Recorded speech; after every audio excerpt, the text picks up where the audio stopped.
there, comic friends. I'm Travis, and it's New Comic Book Day. Yay! Or at least New Comic Book Day for me. These are actually comics from last week.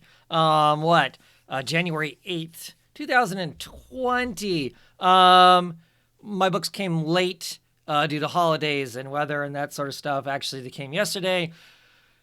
But yesterday we had mountains of snow, and so I was busy and didn't get to them. So we're going to talk these books now. Hopefully in the next day or two, I'm going to be doing a long video. We'll see how long it ends up ultimately being. I've got a stack of comics from clear back to Christmas time.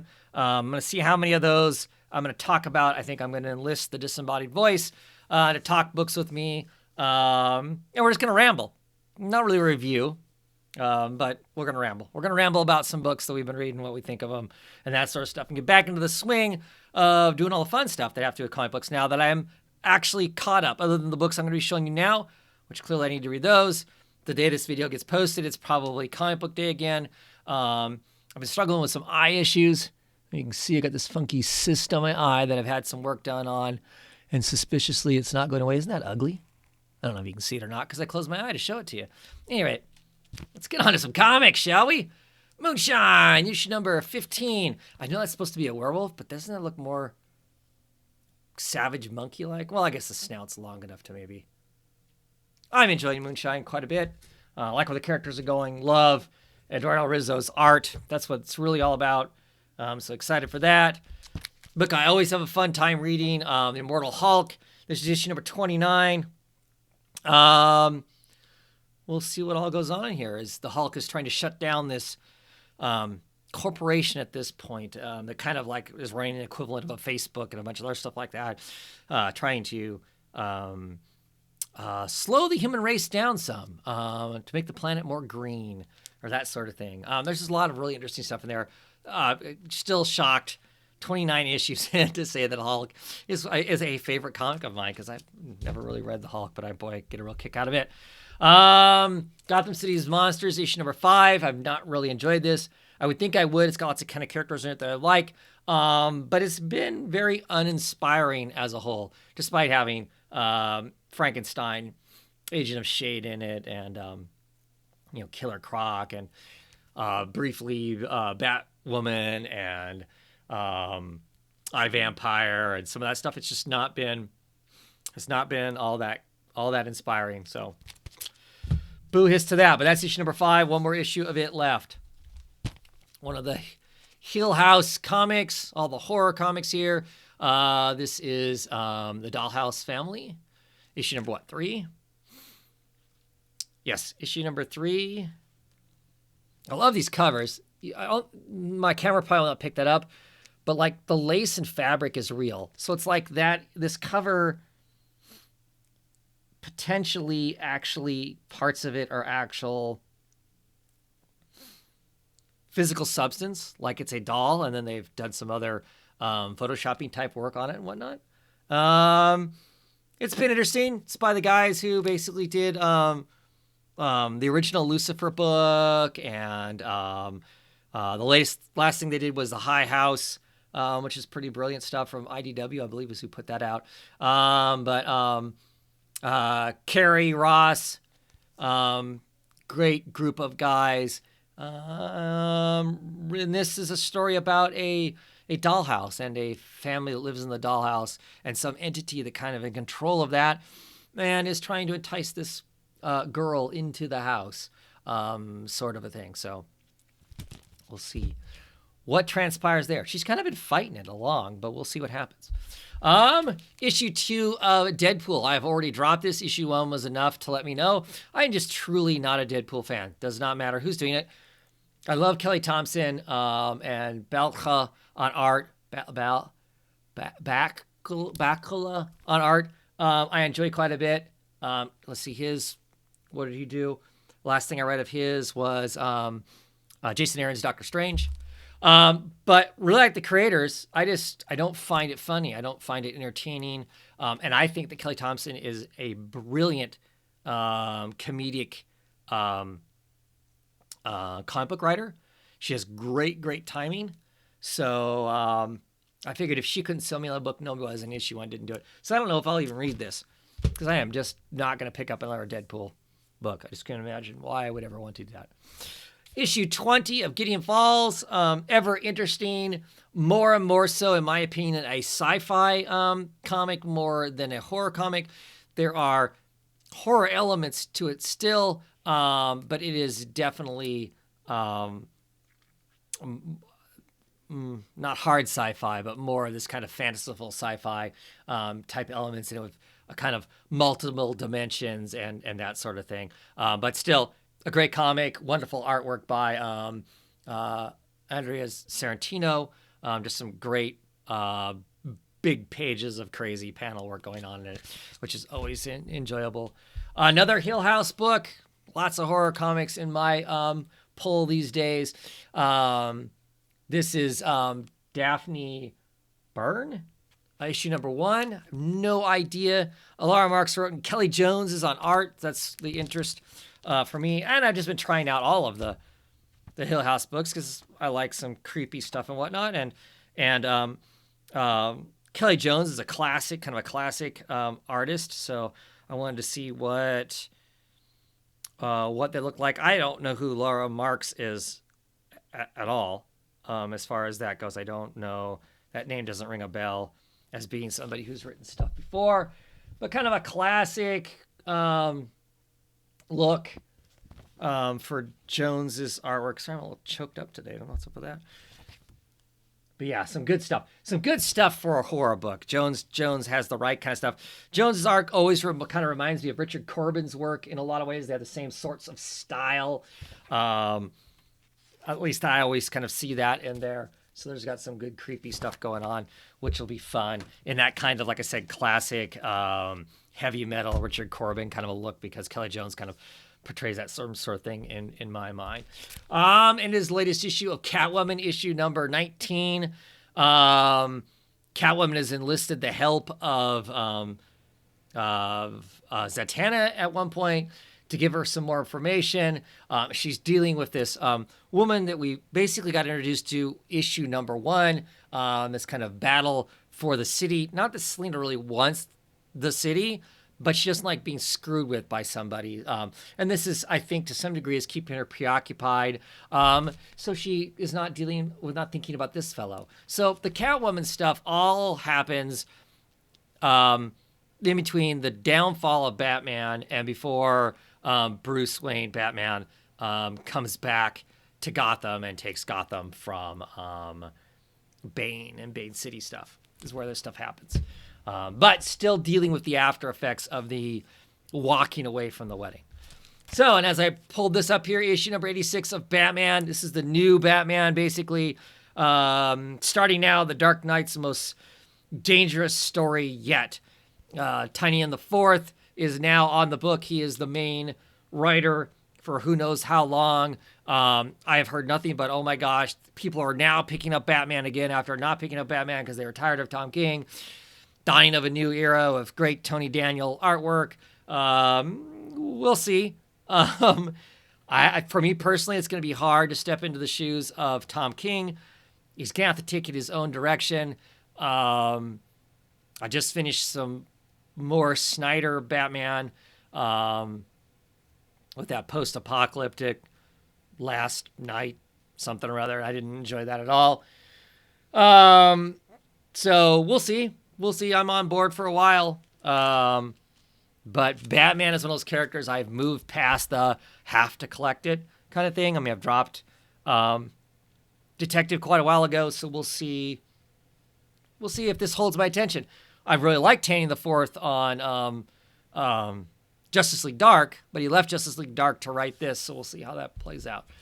The Last God. This is issue number 3? Yep, issue number 3, Black Label book. Your pretty much standard of fare fantasy book as far as I'm concerned. It's not bad. It's not blowing my socks off. The art in it is good as far as fantasy type art goes. I don't know that it's exceptional, but plenty of exciting stuff goes on in it. Lots of hacking, slashing, and monsters, and head lopping, and all that kind of good stuff that goes on in a fantasy book.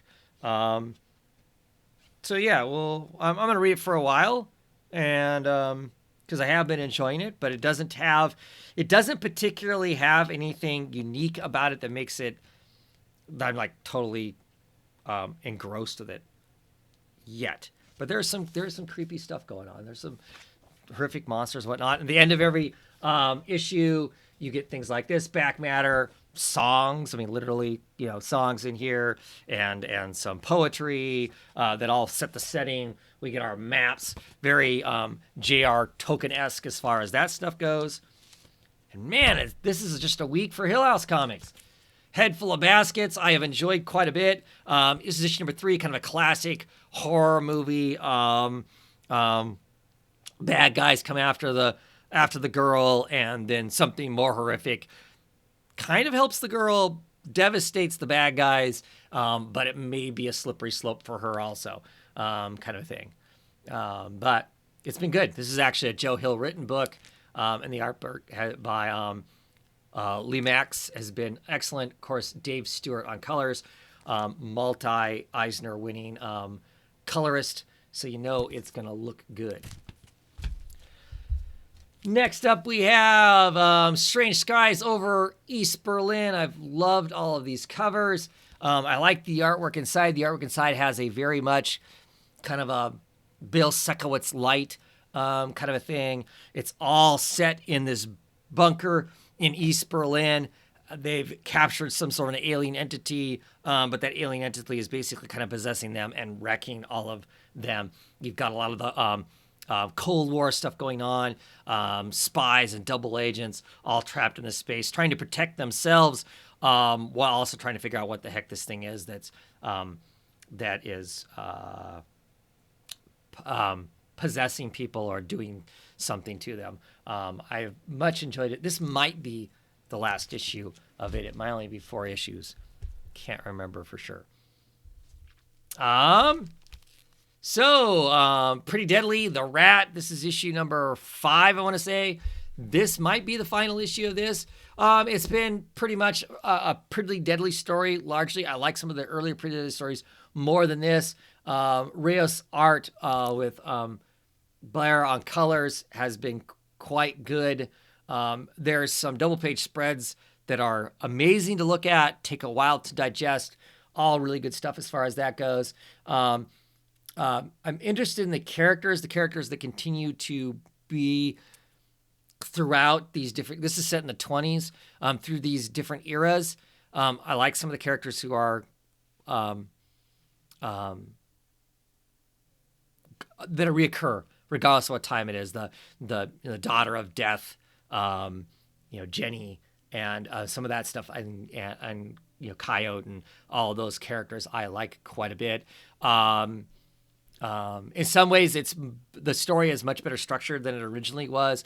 But I miss, in the original stuff, I miss the whimsy is gone because it is better structured. So it's a pro and a con kind of a thing. But I have been enjoying it. The plot, issue 4, one of the Vault comics, another horror comic. Your kind of haunted house or monster in the basement sort of thing that's kind of plagued this family. It's called The Plot, not as in a plot of a story, but plot as in a plot of land that this family has owned for generations. This guy has adopted his dead brother or sister's kids, has brought them back to the family plot where there's been historically all kinds of horrible stuff has happened there. Just trying to make a family and have a family life and whatnot, because that's what he thinks the kids need. He's a bit of a loser through his life, an addict at one point, did lots of shady deals, that sort of stuff. So he's trying to turn his own life around in the process of trying to help these kids out. And there's this mysterious thing going on in the family plot, kind of thing. So some good stuff, some great art there. Nice Temporal, Cullen Bunn book, Fran Gallia on art, Aftershocks Comics, about basically a knight who's chasing down some evil wizard and has been kind of thrown through time through all his temporal. That's why he's a Knight's Temporal, through these different like dimensions kind of thing. He is backed by a kind of a fairy jester kind of a person. She's acts like she is his friend. She does not really seem to be, though. She seems to kind of have her own alternative motives as to what's going on. She continues to churn the pot and add chaos when maybe things could be settled. Not sure exactly where the story's going. It seems like there's quite a break between issue 4 and issue 5, it seems like. So we'll get back on track with that and see if that's still interesting me. A book I absolutely loved, issue number 1. The ambiance, the feel of the book was so... I mean, I felt like I was there. I felt like I was in a desperate, maybe seedy comedy club kind of a thing, listening to an ex-homicide detective tell jokes basically around homicide and detective work and whatnot. The characters, the secondary characters in this, and the all just really brilliantly written. This is a Joe Hill book put out by IDW. Martin Simmons, who I really like. All of the other work he's done. Punk's Not Dead, that sort of thing. Met them a couple years ago at a con. Smart guy. Really like his artwork. The ambience, the feel of this just felt like I was there.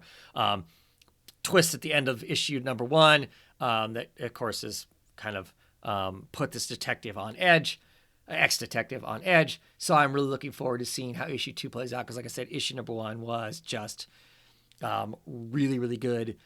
Really felt like we were there.